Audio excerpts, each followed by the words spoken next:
اللہ کی عادت 20واں پارٹ ہے۔ اے بددیانت افسروں اور اہلکاروں، کیا تم نے اس ہولناک انجام پہ کبھی غور کیا ہے؟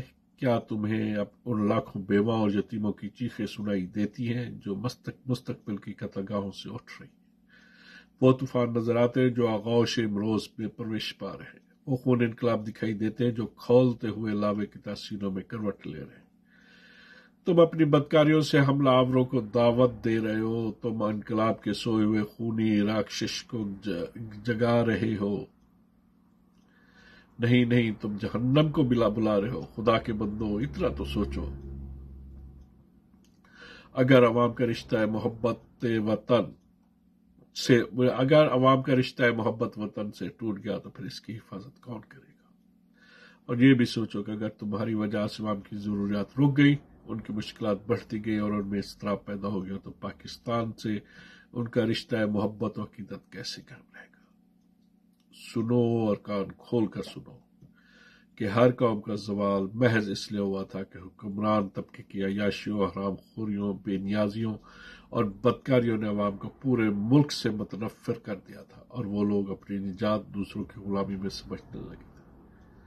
اٹھائیے تاریخ عالم اور پڑھ جائیے تمام اقوام کے حالات، آریوں، مصریوں، ایرانیوں اور بابلیوں سے لے کر مغلوں تک۔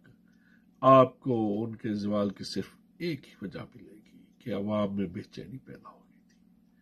کیوں؟ اس لیے کہ کارپردازان حکومت از شاہ تا محتسب عیاشی، زر اندوزی اور شکم پروری میں از سر تپا ڈوب گئے تھے۔ انہیں صرف اپنا نفس، اپنا شکم، اپنی تجوریاں، اپنے کبوتر، اپنے بٹیر، اپنے گھوڑے اور کتے یاد رہ گئے اور باقی سب کچھ بھول گیا تھا۔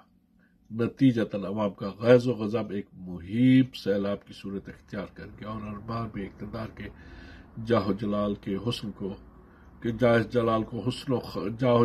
کو حسن و خاشاک کی طرح بہا لے گیا۔ فرض کیجئے کہ چند افراد بغرض تجارت کچھ رقم جمع کر کے ایک کوآپریٹو سوسائٹی بناتے ہیں اور سہولت کار کے لیے ایک مینیجر مقرر کرتے ہیں۔ مینیجر کا کام ہوتا ہے حساب رکھنا، خط و کتابت کرنا، دفتر کا انتظام رکھنا اور خرید و فروخت کرنا۔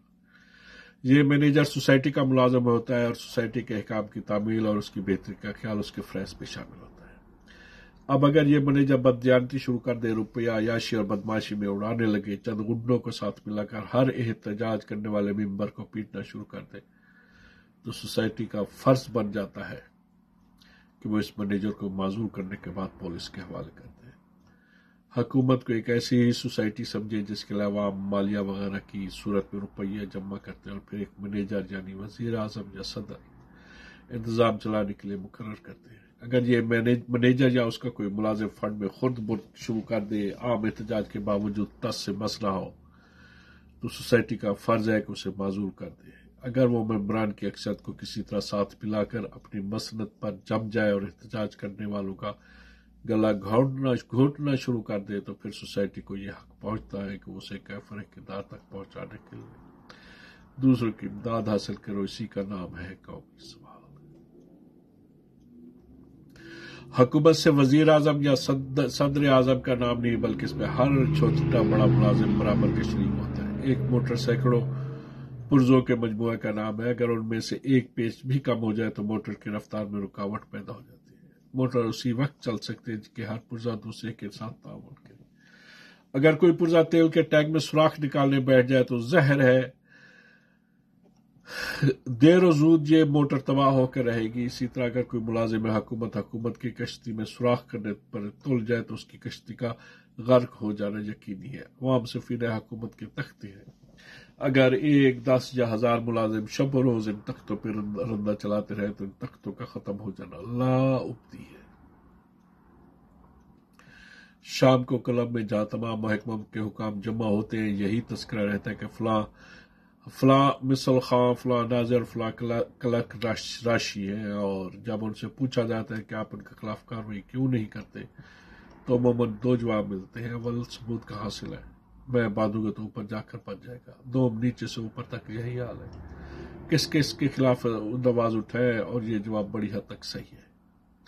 اس بیماری کا علاج یا تو یہ ہے کہ ہماری وزارت حرام خوری اور نااہلیت کے استحصال کا فیصلہ کر لے۔